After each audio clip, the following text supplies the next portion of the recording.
Hey guys, welcome to another Trade Genius podcast. Philip here with Bob Kudla. As always, Bob has dug up a good one for you, more along the lines of the international chess game that's being played, and specifically with Russia. You're not going to want to miss this one. He's got good info for you, so let's tune in.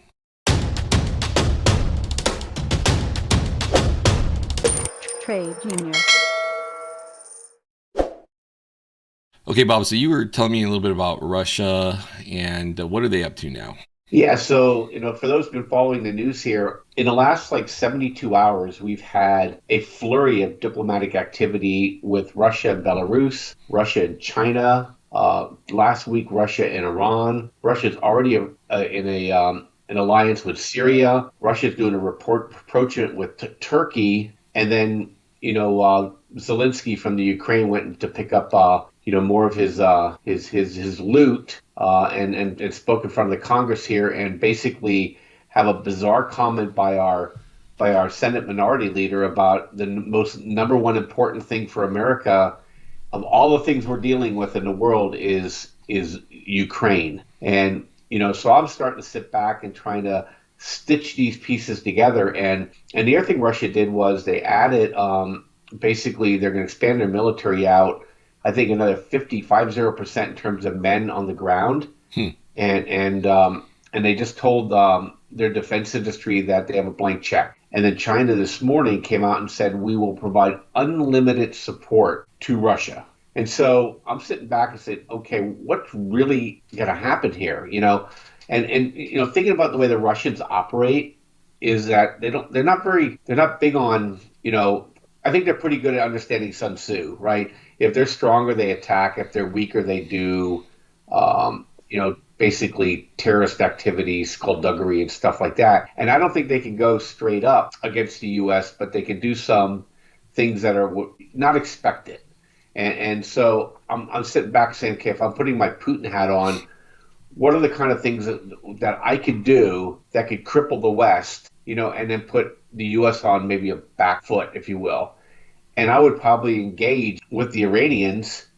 They could take a shot at, the Saudi oil fields. They could take a shot at the Western Gulf fields that are in Qatar. They can blow up pipelines too. Who's going to stop them, right? They can, through Turkey, cause mischief with more immigration into Europe. Or they can, slip a dirty bomb into some of these Shiite people and drop one on our doorstep. So as I sit there, I think, okay, what would and could they do? Because he's been kind of ratcheting up some just obscure references to things, and we've been pretty, I think, patting ourselves on the back here, pretty much. I mean, Ukraine is destroyed right now, Phil. I mean, literally destroyed. There's nothing there. They say they're losing 1,000 men a day in battle, okay, which is amazing amount of people being killed. And so, that country, it's probably going to be next spring, next summer when they're going to try to grow crops, there may not be any infrastructure for them to do so. And so I think we're setting ourselves up for some really, really nasty alternatives here in the future. And so I just want people to kind of sit back thinking that, hey, we're just going toe-to-toe here with Russia. We're going to keep them on the doorstep. Is that, you take Ukrainian grain out, you're taking 3 to 5% of the grain markets off, right? And you go ahead and you provide a disruption in oil or natural gas from the Gulf in one way, shape, or form. It doesn't have to be much.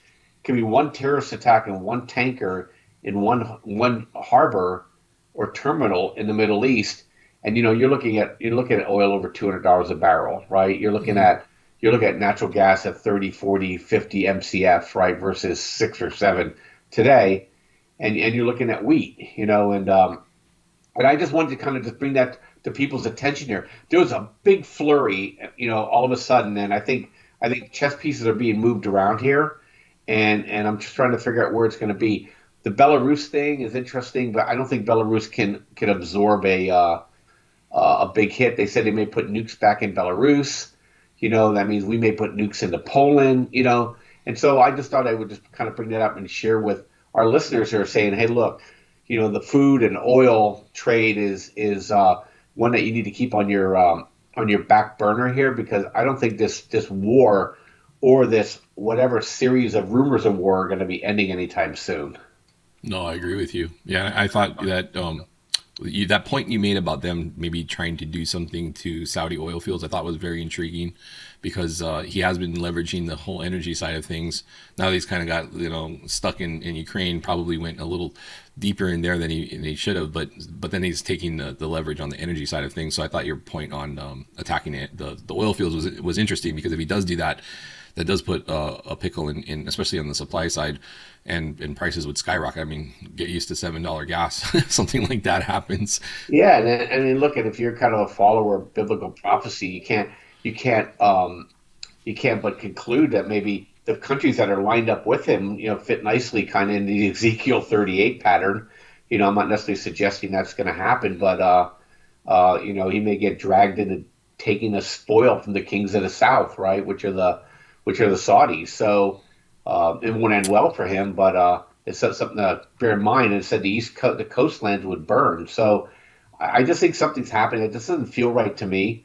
I think we're pushing pretty hard here, when I think we should be trying to extract some sort of diplomatic solution. Because look, he ain't leaving, and they're not pushing him out.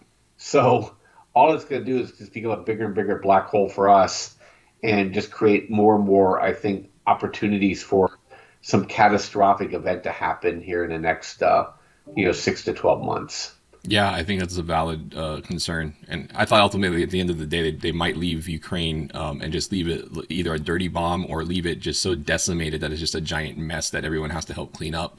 And that way he felt he had some sort of victory, even though it might not be an outright victory, a victory in the sense that he's leaving a huge mess behind that people need to deal with. Yeah, if I can't have it, you can't have it either. Right. How about that? Merry Christmas, everybody. Yeah, very interesting stuff. But thanks for that. It's interesting because there's different things that go on, and I know people are focused on the holidays, but there's still like this chess game that goes on around the world, and you have to keep an eye on it. Sometimes it's these little, they're not necessarily headlines, but they're like sub headlines that really make a huge difference in things going forward. So, and energy cost definitely is a huge issue right now. So thanks for bringing that to our attention. And we'll give you guys one more episode before we head into the long weekend tomorrow. So we'll look forward to that. And I guess that's it, huh, Bob?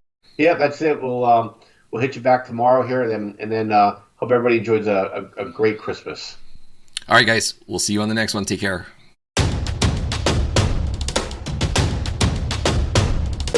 Trade Genius.